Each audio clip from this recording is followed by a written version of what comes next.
Hello, everyone. Welcome to the Scumdogs Kennel. I'm your host, Chris Williams, and in today's Cryptid Corner mini episode, I have a couple of bizarre stories, folks. One, a possible encounter with the woman in white, and another encounter with a dog man. Both accounts are enthralling, so let's get into the first account. Mysterious woman in white appears to two children in Meridian, Mississippi, and read exactly what these two children met one day back decades ago. Let's get into the article now. On a frigid February morning in 1966, two young sisters in Meridian, Mississippi encountered a woman who should not have been there. What began as an imaginary friend shared between the girls took an unexpected and unsettling turn when this figure appeared in physical form and offered them a ride to school. The details that followed have stayed with them for nearly 60 years and raise profound questions about the nature of childhood contact phenomena.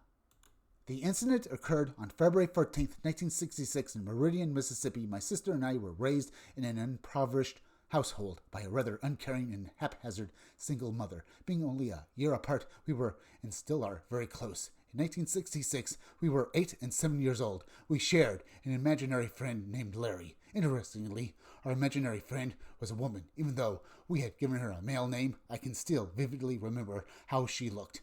She was about 40, overweight with a Beaufort hairstyle, diamond rings, and a mink coat. My sister and I saw her in the same way. We would have pretended to have high society tea parties with her. One frigid morning with temperatures probably in the teens, my mother got up to take us to school but became angry when we were dawdling. She said we could walk, then went back to bed. We got ready and started the mile-long walk to school, wearing dresses and ankle socks. It was freezing outside. About 5 minutes into our walk, a big white luxury car pulled up beside us. The electric window rolled down, and a woman asked us to get in, saying she couldn't bear to see us walking in the cold. With some hesitation, we opened the door and got in. It was so warm inside. The woman said she would take us to school. My sister leaned over and whispered in my ear, "It's Larry." I nodded in agreement. It was her. She looked just like we imagined. From her blonde Beaufort hair to her diamond rings, she was wearing a beautiful white fur coat similar to the one she always wore at our tea parties. A lovely scent wafted through the car, and we both stared at her in amazement. When we arrived at the school, we opened the door to get out. She leaned over the seat, gave us a little wave, and said, "I won't see you again." From that day on, we never saw our imaginary friend again. My sister and I have discussed this encounter dozens of times over the years, and we have never forgotten her. B. There's also some commentary and notes, folks. Let's read these as well. This case demonstrates a classic pattern in childhood contact phenomena in which an imaginary companion later manifests as an entirely physical presence.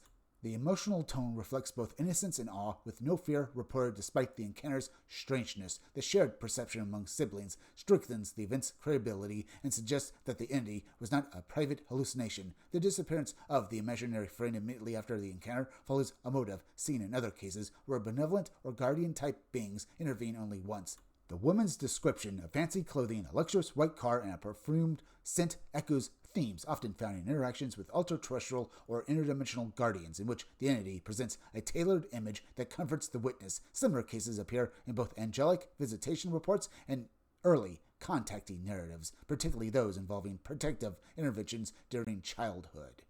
In fact, folks, this reminds me of one story I read about that involves this girl encountering this other girl and this wolf-like entity at her window.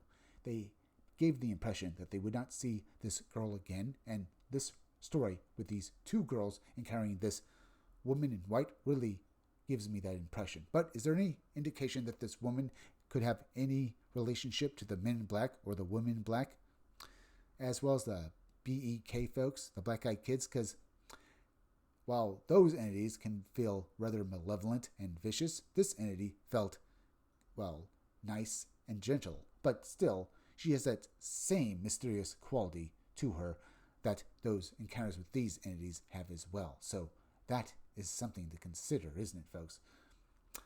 So, is this encounter with this woman in white so innocent, or is there something bad about it? I would like to think that this woman in white was maybe an angel and was helping these two girls, and I'll just leave it like that, folks. But either way, let's move on to the next story, folks, in which this dog man was seen by the witness and how it basically affected him. Let's get into this story, folks, and read all about it. The following account was forwarded to me by Jason K. in Sault Street, Maria, Ontario. Jason states that his landlord, Chuck, had an encounter with what he describes as a werewolf on August 5th in Baraga County, Upper Peninsula, Michigan, on his way to Lake Teddy.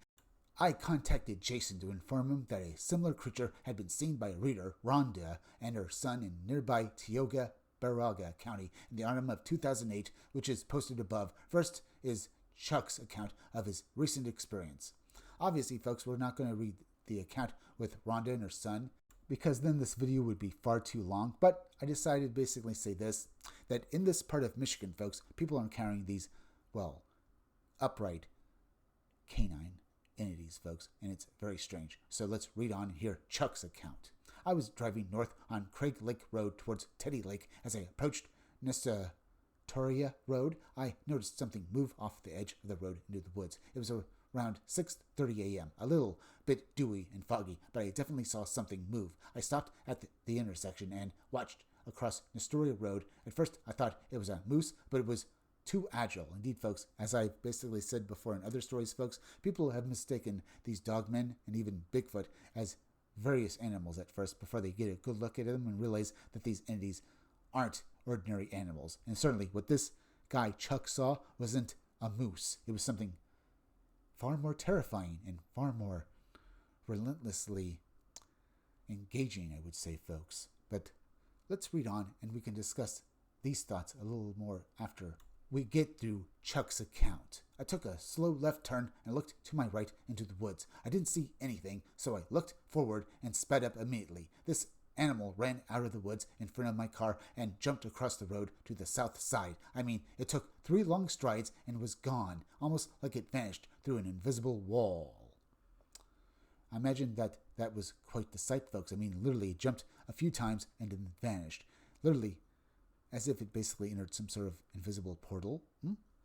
Maybe this area is known for this kind of, well, phenomena, folks, with things appearing and disappearing, and encounters with various cryptids like the Dogman, and maybe even, well, encounters with alien beings too, folks. But let's read on with Chuck's story and finish it finally. I was shocked. I continued driving for a few minutes, but had to pull off and stop. I was literally shaking from head to toe. I sat there wondering what that was. It was on all fours and had back legs like those of a large man. It had jet black fur and looked like a giant wolf, except for its back legs and human-like rump. There was no tail. The profile of the head and snout was that of a wolf. It didn't make a sound. I made it to the lake and drove back home in the same direction on Sunday. And I would imagine that while he was at that lake, folks, he did nothing but think about this particular entity and what it might actually be. And where did it go? Much like with basically Larry in the first story, folks, this entity appeared before the witness and then disappeared. Do you suppose that this dogman that Chuck encountered was similar to the woman in white that our 2 witnesses met when they were girls, folks? I mean, could it have been conjured up from some other realm, or maybe from basically just pure thought and emotional energy, folks?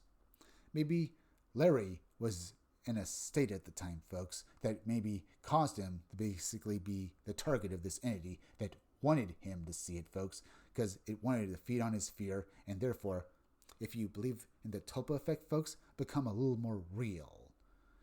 But then again, why is this entity that appeared before Chuck so much, well, more terrifying than the entity Larry that basically was the friend to these 2 young girls?